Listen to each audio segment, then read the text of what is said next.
Praise the Lord. ஆண்டவராகிய இயேசு கிறிஸ்துவின் இனிதான நாமத்தினாலே மறுபடியுமாக இந்த நியூ கிரேஸ் டிவியின் மூலமாக கிறிஸ்மஸ் வாழ்த்துக்களை தெரிவித்துக் கொள்ளுகிறோம். இந்த நல்ல அருமையான வாய்ப்பை கொடுத்த ஆண்டவருக்கும் இந்த நல்ல நாளிலே இப்படிப்பட்ட சந்தர்ப்பங்களை கொடுத்த பாஸ்டர் பிஷப் அவர்களுக்காக, பாஸ்டர் பிராங்க்லின் அவர்களுக்காக நாங்கள் நன்றி செலுத்துகிறோம்.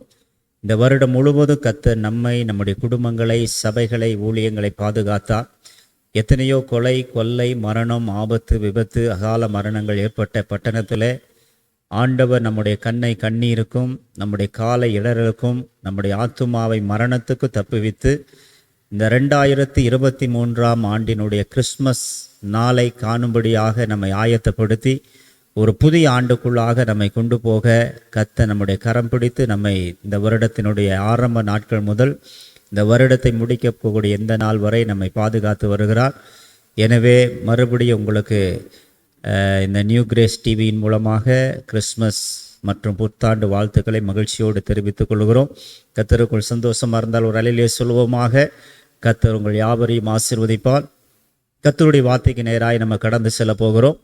இது ஒரு மகிழ்ச்சிகரமான ஒரு நாள், ஒரு மகிழ்ச்சிகரமான ஒரு மாதம். துவக்கம் அற்பமாக இருந்தாலும் முடிவு சம்பூர்ணமாக இருக்கும் என்று நம்முடைய சந்தோஷத்தை சம்பூர்ணமாய் இந்த மாதத்தில் நம்ம முடித்து மறுபடியும் ஒரு மகிழ்ச்சியை புதிய ஆண்டில் துவங்க போகிறோம். கர்த்தருடைய வார்த்தையை நம்ம கேட்க போகிறோம். லூக்கா எழுதின சுவிசேஷம் அதனுடைய 2ஆம் அதிகாரம் 10-14 வசனங்களை நம்ம வாசிக்க கேட்டோம். அதிலிருந்து சில வார்த்தைகளை நம்ம தியானிக்க போகிறோம். யாவரும் நீங்கள் ஆவலோடு எதிர்பார்த்து கொண்டிருக்கிறதான இந்த பண்டிகை நாட்கள் நெருங்குகிறபடினால் பல வேலைகள் மத்தியில், பல பிரயாசங்கள் மத்தியில், பொறுப்புகள் மத்தியில் நீங்கள் அமர்ந்து இந்த வார்த்தையை கேட்குறபடினாலே உங்களுக்கு நாங்கள் நன்றி செலுத்துகிறோம். இந்த வார்த்தை நிச்சயமாக உங்களுடைய வாழ்க்கையில் ஒரு பெரிய மாற்றத்தை, மகிமையை கொண்டு வரும். அதில் 10வது வசனம் சொல்லுகிறது, எல்லா ஜனத்துக்கும் மிகுந்த சந்தோஷத்தை உண்டாக்கும் நற்செய்தியை இன்று நான் உங்களுக்கு அறிவிக்கிறேன். கிறிஸ்மஸ் என்பது ஒரு கிறிஸ்தவர்கள் கொண்டாடுகிற பண்டிகை அல்ல. அது எல்லா ஜனத்துக்கும் மிகுந்த சந்தோஷத்தை உண்டாக்குகிற பண்டிகை தான் கிறிஸ்மஸ் பண்டிகை. உலகத்தில் இருக்கிற அத்தனை மக்களும் சந்தோஷப்படக்கூடிய ஒரு பண்டிகை என்று சொன்னால் அது கிறிஸ்மஸ் மாத்திரமே. கிறிஸ்தவர்களுக்காக இயேசு கிறிஸ்து இந்த உலகத்தில் பிறக்கவில்லை. எனவே இந்த பண்டிகை என்பது ஒரு கிறிஸ்தவர்களுக்கு தனியாக கொண்டாடுகிற பண்டிகை அல்ல.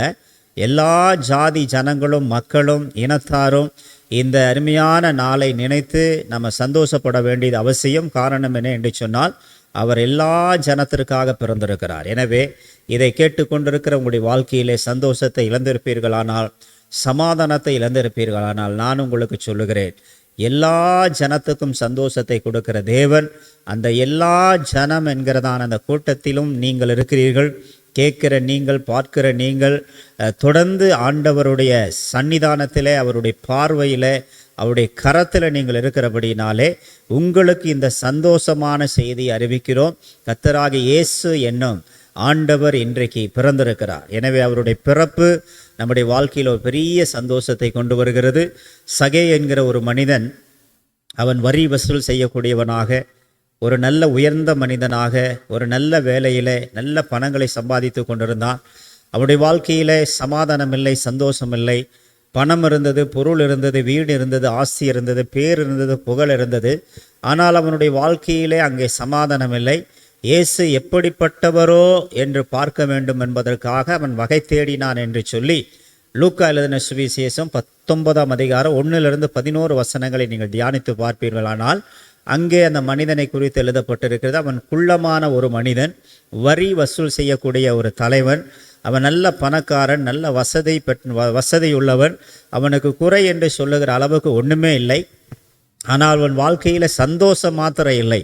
அந்த சந்தோஷத்தை பெற்றுக்கொள்ள வேண்டும், அந்த சந்தோஷத்தை தருகிற இயேசுவை பார்க்க வேண்டும் என்று சொல்லி அவன் வகை தேடி சுற்றி வருகிறான். அப்படி வகை தேடி சுற்றி வருகிற நாட்களிலே எரிகோ என்கிறதான பட்டணத்தில் இயேசு வருகிறார் என்பதை அவன் கேள்விப்பட்டு அந்த இயேசுவை பார்க்க வேண்டும் என்று சொல்லி அவன் அந்த சந்தோஷத்தை பெற்றுக்கொள்ளும்படியாக அவன் தன் வாழ்க்கையில் அந்த சந்தோஷத்தை பார்க்க அவன் சந்தோஷத்தோடு அந்த காட்டத்தி மரத்தில் ஏறி அந்த இலைகளை எல்லாம் மறைக்கப்பட்ட நிலைமையில் அவன் உட்கார்ந்து அந்த சந்தோஷம் தருகிற இயேசுவை பார்க்க அவன் அமர்ந்து கொண்டிருக்கிறான். அந்த சந்தோஷத்தை தருகிற இயேசு அன்றைக்கு எரிகோவுக்கு வருகிறார். திரள் கூட்டம் அவருக்கு பின்னாடி வருகிறது. இயேசு கிறிஸ்து அந்த காட்டத்தை மரத்துக்கிட்டே வந்து அண்ணாந்து பார்த்து சொல்லுகிறார், சகையுவே சீக்கிரமா இறங்கி வா, இன்றைக்கு நான் உன் வீட்டிலே தங்க வேண்டும், இன்றைக்கு இந்த வீட்டுக்கு ரட்சிப்பு வந்தது என்று சொல்லி அங்கே ஒரு மனிதன் சந்தோஷம் இல்லாமல் ஆண்டவரை பார்க்க வருகிறான். அந்த மனிதனுக்கு ஆண்டவர் ஒரு சந்தோஷத்தை கொடுக்கிறார். அவன் வீட்டுக்கு செல்லுகிறார், அவர் வீட்டிலே தங்குகிறார். அவனை ஆபிரகாமுக்கு குமாரனாய் மாற்றி உலகம் கொடுக்காத ஒரு சந்தோஷத்தை அங்கே அவன் வீட்டிலே இயேசு தங்கி அந்த சந்தோஷத்தை கொடுக்கிறார். இதை பார்த்து கொண்டிருக்கிற கேட்டுக்கொண்டிருக்கிற எனக்கு அன்பான தேவ பிள்ளைகளே, ஒருவேளை நீங்கள் வசதி படைத்தவர்களாயிருக்கலாம், நல்ல உயர்ந்த பதவியில் இருக்கலாம், நல்ல வேலையில் இருக்கலாம், கை நிறைய வருமானங்கள் இருக்கலாம், குறை என்று சொல்லுகிற அளவுக்கு வீட்டில் ஒன்றுமே இல்லாமல் எல்லா நிறைவோடு இருக்கலாம். ஆனால் சந்தோஷம் இல்லாமல் நீங்கள் இருப்பீர்கள். ஆனால் இந்த காலை வேளையில் நான் உங்களுக்கு சொல்லுகிறேன், இன்று கர்த்தராகிய கிறிஸ்து என்னும் இரட்சகர் உங்களுக்கு தாவீதின் ஊரிலே பிறந்திருக்கிறார். அவருடைய பிறப்பு எல்லா ஜனத்துக்கு சந்தோஷம். எனவே அந்த சந்தோஷத்தை கொடுப்பதற்காக இயேசு பிறந்தார். சந்தோஷம் இல்லாமல் சமாதானம் இல்லாமல் ஒருவேளை இந்த காலை வேளையில் இந்த வார்த்தையை நீங்கள் கேட்பீர்கள் என்று சொன்னால் நான் உங்களுக்கு மறுபடியும் சொல்லுகிறேன், கர்த்தர் பிறந்தது எல்லா ஜனத்துக்கு சந்தோஷம். எனவே அந்த சந்தோஷத்தை உங்களுக்கு கொடுப்பார். எந்த காரியத்தில் சந்தோஷம் இல்லாமல் நீங்கள் பார்த்து கொண்டிருக்கிறீர்களோ, வேதம் சொல்லுகிறது யோவான் 16:20, ஏசாயா 60:20 சொல்லுகிறது, கர்த்தரே உனக்கு நித்திய வெளிச்சமாக இருப்பான், உன்னுடைய துக்க நாட்கள் முடிந்து சந்தோஷத்தின் நாட்கள் துவங்க போகிறது. உங்கள் துக்கம் சந்தோஷமாய் மாறப்போகிறது. எனவே இதுவரைக்கும் துக்கத்தில் வாழ்ந்த நீங்கள், துயரத்தில் வாழ்ந்த நீங்கள், கவலையில் வாழ்ந்த நீங்கள், கண்ணீரில் வாழ்ந்த நீங்கள், சந்தோஷத்தையே அனுபவிக்காத நீங்கள், சந்தோஷத்தையே பார்க்காத நீங்கள், இன்றைக்கு நான் சொல்லுகிறேன், இயேசு கிறிஸ்து பிறந்தது எல்லா ஜனத்துக்கு சந்தோஷம். அந்த சந்தோஷத்தை கொடுக்க இன்றைக்கு அவர் பிறந்திருக்கிறார். அவரை நீங்கள் ஏற்றுக்கொள்வீர்களானால், அவரை உள்ளத்திலே இல்லத்திலே நீங்கள் அழைப்பீர்களானால், வைப்பீர்களானால், அல்லது இடம் கொடுப்பீர்களானால் அந்த சந்தோஷத்தை உங்களுக்கு ஆண்டவர் கொடுப்பார். அங்கே சகே என்கிற ஒரு மனிதன் எல்லா ஆசீர்வாதத்தையும் பெற்று சந்தோஷமில்லாமல் இருந்தான். இயேசு வருகிறார் என்பதை அறிந்து அவன் அந்த காட்டத்தை மரத்தில் ஏறி இலைகளினாலே தன்னை மறைத்து இயேசுவை பார்த்தால் போதும் என்று இருந்தான். ஆனால் அங்கே வந்து இயேசு அவனை பார்ப்பது மாத்திரமல்ல, அங்கே அவனை பெயர் சொல்லி அழைக்கிறார். சகைவே சீக்கிரமாக இறங்கி வா, இன்றைக்கு நான் உன் வீட்டில் தங்க வேண்டும் என்று சொல்லி. ஒரு சாதாரண ஒரு மனிதர்கள், சொந்த பந்தோ உறவுகள் அல்லது ஒரு பெரிய வசதி படைத்தவர்கள் நம்ம வீட்டில் தங்குவார்களானால் நமக்கு எப்படி சந்தோஷம் இருக்குமோ அதுபோல் இன்றைக்கு வானத்தையும் பூமியும் படைத்த ஆண்டவராக இயேசு இன்றைக்கு உங்கள் வீட்டில் தங்க விரும்புகிறார். உங்கள் வீட்டில் இருக்கிற அத்தனை துக்கமும் சந்தோஷமாய் மாறும், அத்தனை துயரங்களும் சந்தோஷமாய் மாறும். எனவே சகைவை போல சீக்கிரமாக இறங்கி வா, இன்றைக்கு நான் உன் வீட்டில் தங்கி உன் வீட்டை சந்தோஷப்படுத்த வேண்டும் என்று அந்த வீட்டுக்கே ஒரு பெரிய சந்தோஷத்தை கொடுத்தார். இந்த வார்த்தையை கேட்டுக்கொண்டிருக்கிற எனக்கு அன்பான கர்த்தருடைய பிள்ளைகளை, சந்தோஷம் இல்லாமல் நீங்கள் வாழ்ந்து கொண்டிருக்கிறீர்களா? கர்த்தர் உங்களுக்கு சந்தோஷத்தை கொடுக்க விரும்புகிறார். கர்த்தர் உங்களுக்கு சமாதானத்தை கொடுக்க விரும்புகிறார். அவர் சமாதானத்துக்கு பிரபுவாக இந்த உலகத்தில் பிறந்தார். ஏசாயா 9:6 சொல்லுகிறது, நமக்கு ஒரு பாலகன் பிறந்தார், நமக்கு ஒரு குமாரன் கொடுக்கப்பட்டார், கர்த்தர் தூவம் அவர் தோளின் மேல் இருக்கும், அவர் நாமம் அதிசயமானவர், ஆலோசனை கர்த்தர், வல்லமையுள்ளவர், நித்திய பிதா, சமாதான பிரபு எனப்படும். எனவே சமாதானத்துக்கு பிரபுவாய் இயேசு இந்த உலகத்தில் பிறந்திருக்கிறார். எந்த சமாதானத்தை நீங்கள் இழந்து நிற்கிறீர்களோ, இயேசு கிறிஸ்து பிறந்தது நிமித்தம் அந்த சமாதானத்தை உங்களுக்கு தரப்போகிறார். உங்கள் குடும்பத்தில் யாரை குறித்து நீங்கள் கவலைப்பட்டு சமாதானத்தை இழந்து வேதனையோடு இருக்கிறீர்களோ, ஆண்டவர் சொல்லுகிறார், அவர் உங்கள் உள்ளத்தில் இல்லத்தில் பிறந்து விட்டார். உங்கள் உள்ளத்தில் இல்லத்தில் இயேசுவுக்கு நீங்கள் இடம் கொடுத்து விட்டால், உங்கள் உள்ளத்தை நீங்கள் ஆண்டவருக்கு கொடுத்து ஆண்டவர் தங்குவதற்கு உங்கள் வீட்டை கொடுப்பீர்கள் என்று சொன்னால் உங்கள் வீட்டிலே சமாதானம் உண்டாகும், உங்கள் வீட்டிலே சுகம் உண்டாகும். 122 சங்கீதம் 7வது வசனம் இப்படியாய் சொல்லுகிறது, உன் அலங்கத்திற்குள்ளே சமாதானமும் உன் அரண்மனைக்குள்ளே சுகமும் இருப்பதாக என்று சொல்லி. எனவே அந்த சமாதானத்தையும் சுகத்தையும் கொடுக்க இயேசு பிறந்திருக்கிறார். அந்த இயேசுவை உங்கள் உள்ளத்தில் ஏற்றுக்கொள்ளுங்கள், உங்கள் இல்லத்தில் ஏற்றுக்கொள்ளுங்கள். அவர் உங்களுக்காய் பிறந்திருக்கிறார் என்கிற விசுவாசத்தை நீங்கள் பிடித்து கொண்டு, எனக்காக இந்த இயேசு உலகத்தில் பிறந்தார், அவர் பிறந்தது எல்லா ஜனத்துக்கு சந்தோஷத்தை கொடுப்பது போல இந்த வார்த்தையை கேட்கிற எனக்குள்ளே அந்த சந்தோஷத்தை கொடுக்க இயேசு பிறந்திருக்கிறார், எனக்கு அந்த சமாதானத்தை தருவார் என்கிற நம்பிக்கையோடு கூட இந்த காலை வேளையில் இந்த வார்த்தையை கேட்டு அந்த சந்தோஷத்தை சமாதானத்தை பெற்றுக்கொள்ளுங்கள். யோபு 5:24-25 யோபு என்கிற ஒரு மனிதன் இப்படியாய் சொல்லுகிறார், நம்முடைய கூடாரம் சமாதானத்தோடு இருக்க காண்பீர்.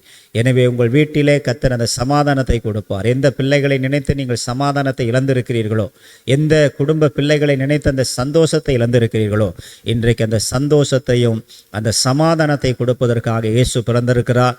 அவரை ஏற்றுக்கொள்ளுங்கள், அவரை விசுவாசியுங்கள். உங்களுக்காக அவர் பிறந்திருக்கிறார்.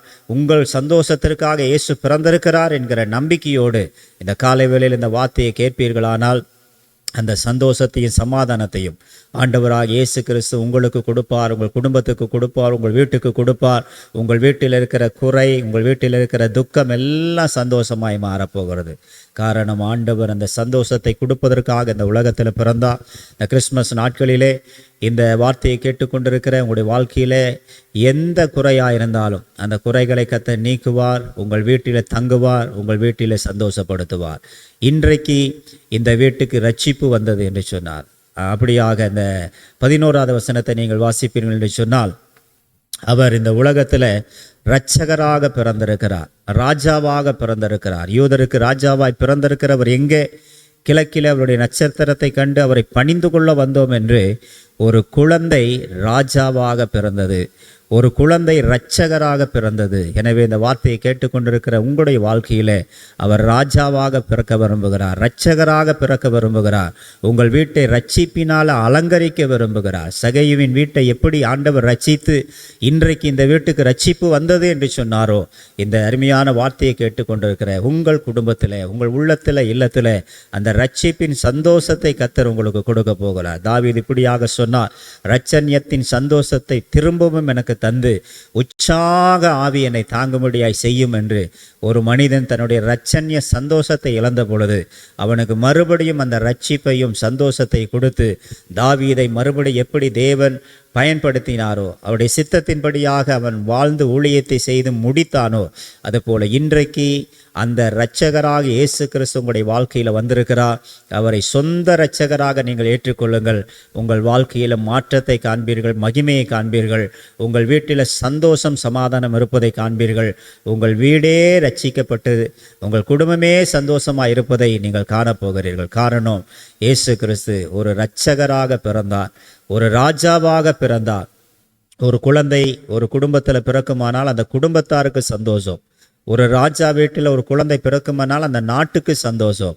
ஆனால் இயேசு கிறிஸ்து இந்த உலகத்தில் பிறந்ததனுடைய ஒரே நோக்கம் எல்லாருக்கும் சமாதானத்தையும் சந்தோஷத்தையும் ரட்சிப்பை கொடுக்க வேண்டும் என்பதற்காக அவருடைய பிறப்பு இந்த முழு உலகத்துக்கும் ஒரு ரட்சிப்பை கொடுக்கும்படியாக இயேசு பிறந்தார். எனவே இந்த அருமையான காலை வேளையில் அந்த இரட்சகர் உங்கள் வீட்டில் பிறந்து விட்டால் உங்கள் வீட்டாரை தேவன் ரட்சிப்பார். கணவன் ரட்சிக்கப்படவில்லையா? மனைவி ரட்சிக்கப்படவில்லையா? பிள்ளைகள் ரட்சிக்கப்படவில்லையா? ரட்சிக்கப்பட்ட நீங்கள் போராடி ஜெபித்து கொண்டிருக்கிறீர்களா? அதிசீக்கிரத்தில் நீங்கள் யாருக்காக ஜெபிக்கிறீர்களோ தேவன் அவர்களை தொடுவார், ரட்சிப்பார். சவுலை சந்தித்தார் அல்லவா? சவுலே நீ ஏன் என்னை துன்பப்படுத்துகிறாய்? முள்ளில் உதிக்கிறது உமக்கு கடினமா என்று சொல்லி கேட்டு அன்றைக்கு அந்த சவுலை தேவன் ரட்சித்து பவுலாக மாற்றி ஆண்டவருக்காக அவனை ஓட வைத்தாரே, அதே ஆண்டவர் இன்றைக்கு எந்த பிள்ளைகளுடைய ரட்சிப்புக்காக நீங்கள் போராடி ஜெபித்து இந்த ஆண்டிலாவது இந்த பிள்ளைகள் ரட்சிக்கப்பட மாட்டார்களா, மனம் திரும்ப மாட்டார்களா, என்னோடு கூட இயேசுவின் பிறப்பின் சந்தோஷத்தை அவர்கள் அனுபவிக்க மாட்டார்களா என்று சொல்லி எந்த குடும்பத்தாருக்காக இந்த காலை வேளையில் நீங்கள் பிரயாசப்பட்டு ஜெபித்து காத்திருக்கிறீர்களோ கர்த்தர் நிச்சயமாக இந்த ஆண்டிலே அவர்களை தொடுவார். அப்படிப்பட்ட சவுல்களை கர்த்தர் பவுலாக மாற்றி ஆண்டவருக்காக ஓட வைப்பார், உழைக்க வைப்பார், ஊழியம் செய்ய வைப்பார். எனவே இயேசு கிறிஸ்து பிறந்ததனுடைய ஒரே ஒரு நோக்கம் எல்லா ஜனங்களும் ரட்சிக்கப்பட வேண்டும் என்று சொல்லி. எனவே இந்த சிறியவரில் ஒருவர் கெட்டுப்போவது எனக்கு சித்தமில்லை, எல்லோரும் பரலோக ராஜ்யம் வர வேண்டும் என்று சொல்லி பிதாவாகிய தேவன் தம்முடைய ஒரே பேரான குமாரனாக இயேசுவை இரட்சகராய் இந்த உலகத்தில் அனுப்பி கொடுத்தார். அவர் பிறப்பின் நிமித்தம் முழு உலகமும் ரட்சிப்பதற்கு ஆண்டவர் சித்தமுள்ளவராய் தன்னுடைய ஒரே பேரான குமாரனை அவர் கொடுத்தார். அவருடைய பிறப்பு, அவருடைய வளர்ப்பு, அவருடைய மரணம், அவருடைய உயிர்த்தெழுதல் நமக்கு ஒரு பெரிய ரட்சிப்பை கொண்டு வருகிறது. ஒருவேளை ரட்சிக்கப்படாமல் நீங்கள் இருப்பீர்களானால் இந்த வார்த்தையை கேளுங்கள். கர்த்தராகிய இயேசு கிறிஸ்துவை உங்கள் வாயினாலே நீங்கள் அறிக்கையிட்டு உங்கள் இருதயத்தில் நீங்கள் விசுவாசித்தால் போதும், நீங்கள் ரட்சிக்கப்படுவீர்கள். உங்கள் குடும்பம் ரட்சிக்கப்படும். ரட்சிக்கப்பட்ட வீட்டில் இயேசு தங்கி ஒரு பெரிய சந்தோஷத்தை கொடுப்பார். சகேயுவின் வீட்டில் எப்படி தங்கி அந்த வீட்டையே தேவன் ரட்சித்து சந்தோஷப்படுத்தினாரோ அதுபோல இந்த அருமையான காலை வேளையிலே ரட்சிக்கப்படாத பிள்ளைகளுக்காக ஜெபித்து கொண்டிருக்கிறீர்களா? கர்த்தர் அவர்களை தொடுவார், சந்திப்பார். கர்த்தர் உங்களோடு அவர்கள் அந்த இரட்சணியத்தின் சந்தோஷத்தை பெற்று அனுபவிக்க போகிறார்கள். எனவே நீங்கள் ஒன்றுக்கும் கவலைப்படாதீர்கள். ஒருவேளை இந்த காலை வேளையில் ரட்சிக்கப்பட்டு மனம் திரும்பி ஆண்டவரை ஏற்றுக்கொண்டு பின்வாங்கி போயிருக்கிறார்கள் என்று சொல்லி ஒருவேளை நீங்கள் கலங்கி கொண்டு இருக்கிறீர்களா? இளைய குமாரனுக்கு எப்படி புத்தி தெளிவு வந்து அவன் மனம் திரும்பி என் தகப்பன் வீட்டில் பூர்த்தியான ஆகாரம் இருக்கிறது, நான் எழுந்து என் தகப்பன் வீட்டுக்கு போவேன் என்று சொல்லி மறுபடியும் அந்த வீட்டில் ஒரு சந்தோஷம், ஆடல் பாடல் வந்து அந்த தகப்பன் எப்படி அந்த இளைய மகனை அணைத்து கொண்டாரோ அதுபோல காணாமல் போன, ரட்சிக்கப்பட்டு பின்வாங்கி போன, மனம் திரும்பாமல் இருக்கிற பிள்ளைகளை தேவன் ரட்சித்து மறுபடியும் அவர்களுடைய வீட்டுக்கு கொண்டு வருவார். அங்கே ஆடல் உண்டாகும், பாடல் உண்டாகும், சந்தோஷம் உண்டாகும். பாவிகளை ரட்சிக்க கிறிஸ்து இயேசு இந்த உலகத்துக்கு வந்தார் என்று 1 தீமோத்தேயு 1:15 சொன்ன வார்த்தையின்படி இன்றைக்கு யாரெல்லாம் ரட்சித்து பின்வாங்கி போனார்களோ இந்த கிறிஸ்துமஸ் நாட்களிலே இந்த வார்த்தையை கேட்கிற உங்களுடைய வாழ்க்கையில் அப்படிப்பட்ட பிள்ளைகளை தேவன் மனம் திரும்ப வைப்பார். இளைய குமாரனை போல வீட்டுக்கு கொண்டு வருவார். ஜெப வீட்டிலே கொண்டு வந்து மறுபடியும் அவர்களை மகிழ பண்ணுவார். எனவே இயேசு கிறிஸ்து அவர் பிறந்தது எல்லா ஜனத்துக்கு சந்தோஷம். 2வதாக அவர் இரட்சகராய் பிறந்தார். எல்லாரையும் ரட்சிப்பதற்காக அவர் தன்னையே ஜீவ பலியாக சிலுவையில் ஒப்பு கொடுத்தார். அவரை நோக்கி பாருங்கள், நீங்கள் ரட்சிக்கப்படுவீர்கள். எனவே இந்த அருமையான காலை வேளையில் ரட்சிக்கப்படாத குடும்பமாக இருப்பீர்களானால் இயேசு இரட்சகராய் பிறந்திருக்கிறார். அவரை சொந்த இரட்சகராய் ஏற்றுக்கொள்ள உங்கள் உள்ளத்தில் இடம் கொடுங்கள். உங்கள் உள்ளத்தில் பிறப்பதற்கு இடம் கொடுங்கள். உங்கள் இல்லத்தில் பிறப்பதற்கு இடம் கொடுங்கள். அப்படி நீங்கள் உள்ளத்தில் இல்லத்தில் இயேசு பிறப்பதற்கு இடம் கொடுத்து விட்டால் அவர் இரட்சகராய் உங்கள் வாழ்க்கையில் வந்து உங்களை ரட்சிப்பார். பாவிகளை ரட்சிக்க கிறிஸ்து இயேசு உலகத்துக்கு வந்தார் என்ற அந்த மெய்யான வார்த்தை உடைய வாழ்க்கையில் நிறைவேறி ரட்சிக்கப்படாதவர்களை ரட்சிக்கப்படவும், ரட்சிக்கப்பட்டு பின்வாங்கி போனவர்களை இந்த கிறிஸ்துமஸ் நாட்களில் மறுபடியும் தேவன் சந்தித்து சபைக்குள்ளே சத்தியத்துக்குள்ளே கொண்டு வந்து அந்த தகப்பன் வீட்டில் ஒரு பெரிய சந்தோஷம் கொண்டாடப்பட்டது போல கர்த்தர் வருகிற நாட்கள் அப்படிப்பட்ட பிள்ளைகளை கொண்டு வருவார். இவ்வளவு பெரிதான ரட்சிப்பை குறித்து கவலையற்றவர்களாக இருந்தால் வரப்போகிற தண்டனைக்கு எப்படி தப்பித்துக் கொள்வீர்கள் என்று ஆண்டவர் சீக்கிரம் அந்த தண்டனையிலிருந்து அவர்களை தப்புவித்துக் கொள்ள உங்கள் ஜெபத்தை கேட்பார், உங்களுடைய விண்ணப்பத்தை கேட்பார், உங்களுடைய கண்ணீரை கண்டிருக்கிறார். சீக்கிரத்தில் அப்படிப்பட்ட பிள்ளைகள் மறுபடியும் வருவார்கள். ஏசாயா 35:10 இப்படியாய் சொல்லுகிறது, கர்த்தரால் மீட்கப்பட்டவர்கள் திரும்பவும் ஆனந்த களிப்புடன் பாடி அவர்கள் சியோனுக்கு வருவார்கள். எனவே திரும்பவும் அந்த பிள்ளைகள் ஆண்டவருக்குள்ளே வருவார்கள், ஆலயத்துக்குள்ளே வருவார்கள், ஆராதனைக்குள்ளே வருவார்கள். உங்களுடைய வீடுகளுக்குள்ளே அவர்கள் ரட்சிக்கப்பட்ட பிள்ளைகளாக இருப்பார்கள். எனவே கவலைப்படாமல் இந்த நாளில் இரட்சகர் பிறந்திருக்கிறார். அவர் பிறப்பின் நிமித்தம் என்னை ரட்சித்தார், என் குடும்பத்தாரை ரட்சித்தார், உலக மக்களுடைய ரட்சிப்புக்காக இயேசு பிறந்தார் என்று சொல்லி அப்படிப்பட்ட அந்த ரட்சிப்பின் தேவனை நோக்கி நீங்கள் பாருங்கள். அவருடைய வாழ்க்கையிலே அற்புதங்களை செய்கிற தேவனாய் உங்களோடு கூட இருப்பார். உங்களை ரட்சிப்பார். உங்கள் குடும்பங்களை, பிள்ளைகளை ரட்சித்து இந்த கிறிஸ்மஸ் நாட்களில் பெரிய சந்தோஷத்தை கொடுப்பார். சகைவே, சீக்கிரமாக இறங்கி வா. இன்றைக்கு நான் உன் வீட்டிலே தங்க வேண்டும், இந்த வீட்டுக்கு ரட்சிப்பு வந்தது என்று சொல்லி ஆபிரகாமுக்கு குமாரனாக சகைவை கர்த்தர் மாற்றி ஒரு பெரிய சந்தோஷத்தை கொடுத்தார். எனவே இன்றைக்கு அந்த சந்தோஷத்தை, இரட்சண்ய சந்தோஷத்தை உங்களுக்கு திரும்பவும் கொடுத்து உங்கள் குடும்பத்திலே அப்படிப்பட்டவர்களை மறுபடியும் ஆண்டவர் ரட்சிப்பார். அவருடைய பிறப்பு எல்லா ஜனங்களும் ரட்சிக்கப்பட வேண்டும் என்பதாக இருந்தபடினால் அவர் பிறந்தார். அநேகரை இன்றைக்கு ரட்சித்திருக்கிறார், ரட்சிக்க போகிறார். எனவே இந்த பிறந்த நாளிலே, பிறப்பின் நாளிலே அப்படிப்பட்ட இரட்சகரை நோக்கி நம்ம பார்ப்போம். 3வதாக அந்த 14வது வசனம் சொல்கிறது, உன்னதத்திலே தேவனுக்கு மகிமையும் பூமியிலே சமாதானமும் மனிதர் மேலே பிரியமும் உண்டாவதாக. அங்கே 3 காரியம். 1, உன்னதத்தின் தேவனுக்கு மகிமையாக இயேசு பிறந்தார். 2வது, பூமியிலே சமாதானத்தை கொடுக்க பிறந்தார். 3வதாக, மனிதர்கள் மேலே ஒரு பிரியத்தை உண்டாக்கும்படியாய் கர்த்தர் இந்த உலகத்தில் பிறந்தார். இயேசு கிறிஸ்து உங்கள் வாழ்க்கையில் பிறப்பார் என்று சொன்னால் நீங்கள் மகிமையான வாழ்க்கை வாழ்வீர்கள். ஒரு மகிமையான இடத்துக்கு உங்களை கொண்டு போவார். தூதர்கள் பாடினார்கள், உன்னதத்திலே தேவனுக்கு மகிமை. இயேசு கிறிஸ்து இந்த பூலோகத்தில் பிறந்தது உன்னதத்திற்கு மகிமை உண்டானது. அதாவது ஒரு பாவி மனம் திரும்பினால் எப்படி பரலோகம் சந்தோஷப்படுகிறதோ அதுபோல் இரட்சகராக இயேசு இந்த உலகத்தில் பிறந்ததினாலே பரலோகமே சந்தோஷம் அடைகிறது. காரணம், ஒரு பாவி மனம் திரும்புவதற்காக இயேசுவை பிதாவாகிய தேவன் இந்த உலகத்தில் கொடுத்தார். அவருடைய மரணம் அநேகரை ரட்சித்தது. எனவே அந்த மரணம் அநேக மகிமையை கொண்டு வந்தது. அதனாலே பாவத்தில் அக்கிரமத்தில் உளையான சேற்றில் இருந்த நம்மை இன்றைக்கு தேவன் தூக்கி எடுத்து ஒரு மகிமையான இடத்துல நம்மை வைத்திருக்கிறார்.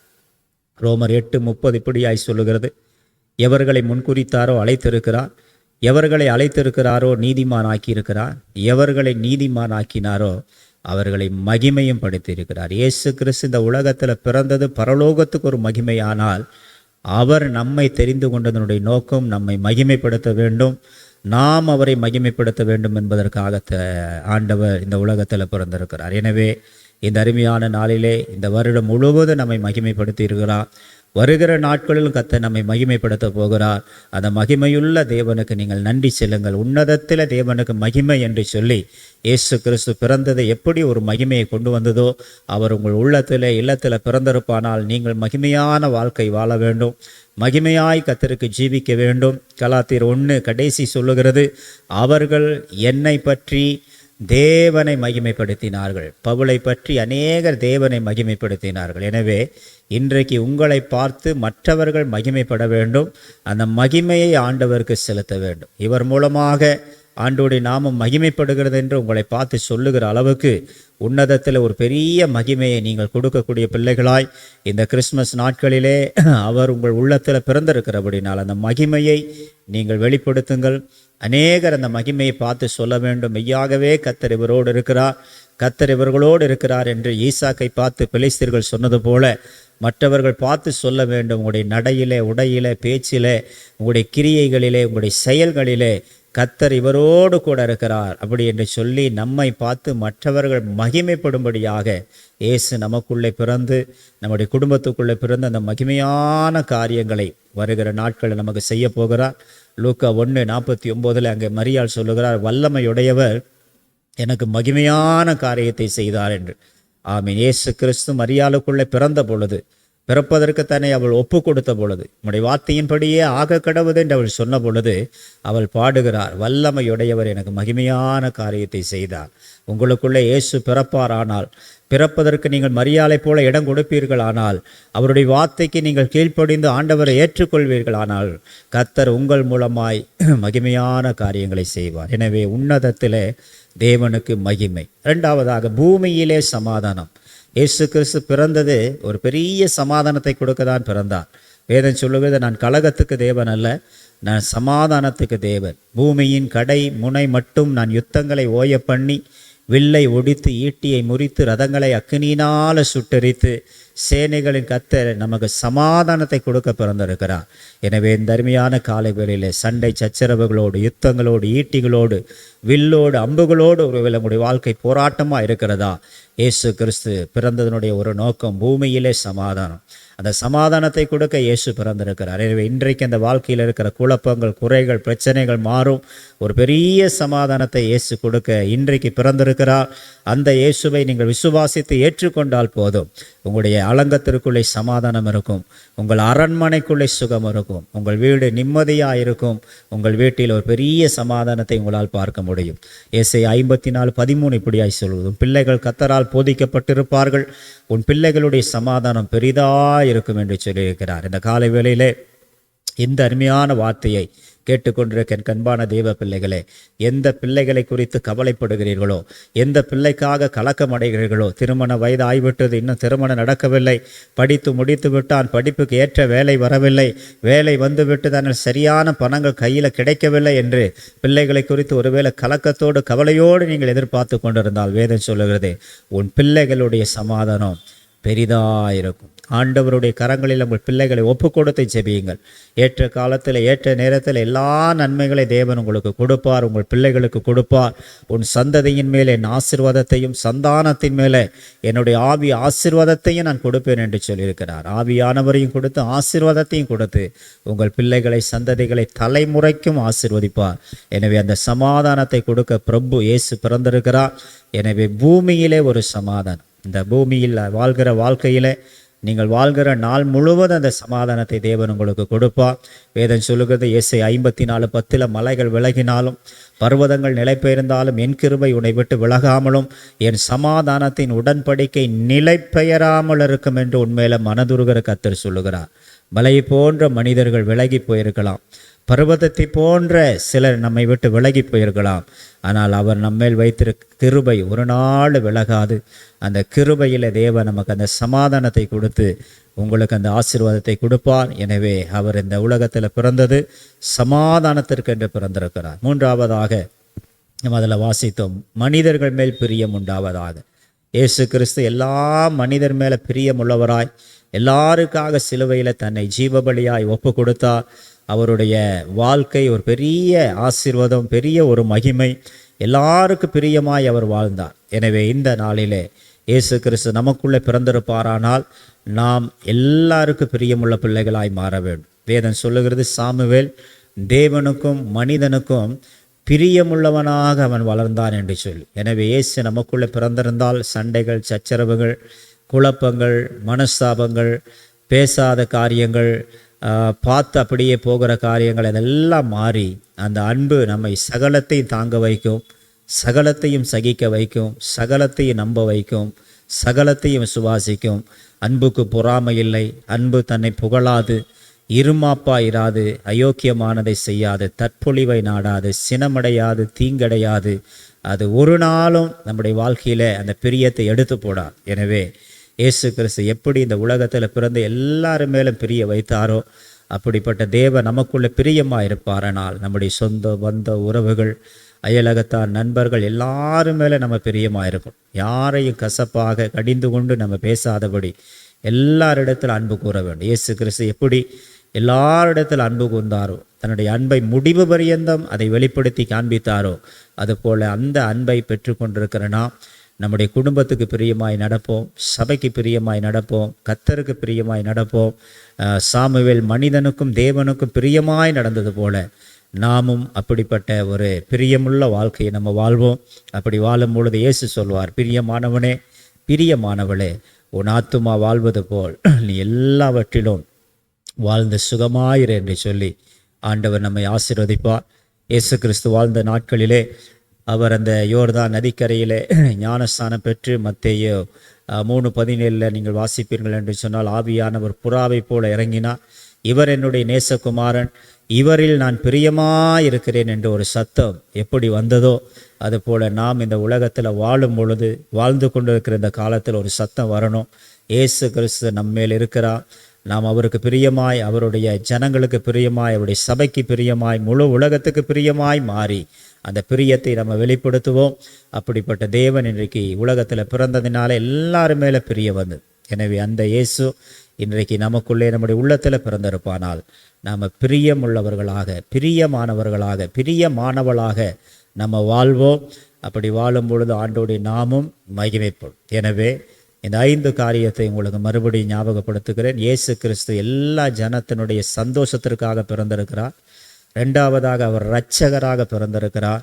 3வதாக உன்னதத்தில் மகிமையுண்டாக பிறந்திருக்கிறார். 4வதாக பூமியிலே சமாதானம் கொடுக்க பிறந்திருக்கிறார். 5வதாக மனிதர்கள் மேலே பிரியத்தை உண்டாக பிதாவாகிய தேவன் தம்முடைய சொந்த குமாரனை நமக்கு கொடுத்திருக்கிறார்.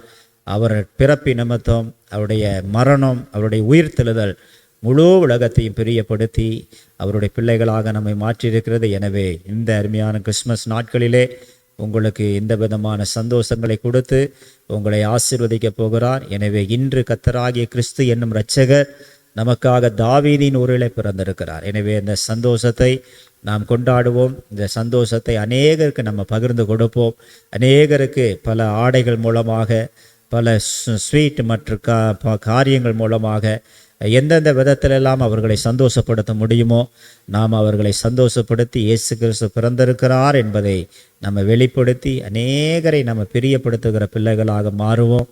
நம்முடைய சொந்த பந்தம், இனஜன பந்துக்கள், பக்கத்து வீடு, முன் வீடு, பின் வீடு, இப்படிப்பட்டவர்களுக்கெல்லாம் இயேசு பிறந்திருக்கிறார் என்று ஒரு நல்ல ஸ்வீட்டை வாங்கி கொடுங்கள். உங்களால் இயன்றதை செய்யுங்கள். ஏழைகளை பாருங்கள், ஏழைகளை விசாரியுங்கள்.